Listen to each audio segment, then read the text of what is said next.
ডিমের তরকারি করার জন্য আমি ডিমটা সিদ্ধ করে নিয়েছি ফার্স্টেই।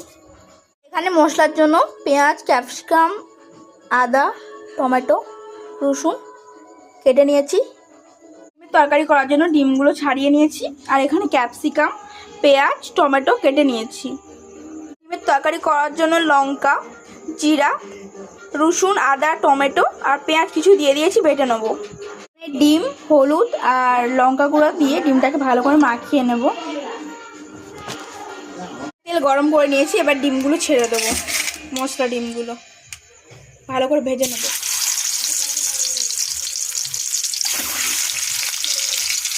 পেঁয়াজ, ক্যাপসিকামগুলো ভেজে নেব। পেঁয়াজ, টমেটো এগুলো ভেজে ভালো করে নামিয়ে নিলাম। ক্যাপসিকামটা এখানে একটু তেল দিয়ে দেবো কড়াই। তেল দিয়ে মশলাটা, আদা, রসুন, পেঁয়াজ, টমেটো পেস্টটা দিয়ে দিয়েছি। এটা খুব ভালো করে কষিয়ে নেবো যতক্ষণ না তেল বেড়াচ্ছে। এটা খুব সুন্দর কষানো হয়ে গেছে। আমি একটু জল দিয়ে দেবো। জল দিয়ে একটু ভালো করে আবার একটু কষিয়ে নেবো। ভালো করে মশলা কষিয়ে ডিমগুলো দিয়ে দিয়েছি। ডিমগুলো দিয়ে ভালো করে কষিয়ে নেবো। তেল ছাড়লে নামিয়ে নেবো। আমি ঝোল করবো না, আমি একটু শুকনো শুকনো রাখবো, তাই ভালো করে কষিয়ে নামিয়ে দেবো। ফাইনালি রান্না কমপ্লিট। কত সুন্দর দেখতে লাগছে ভাই।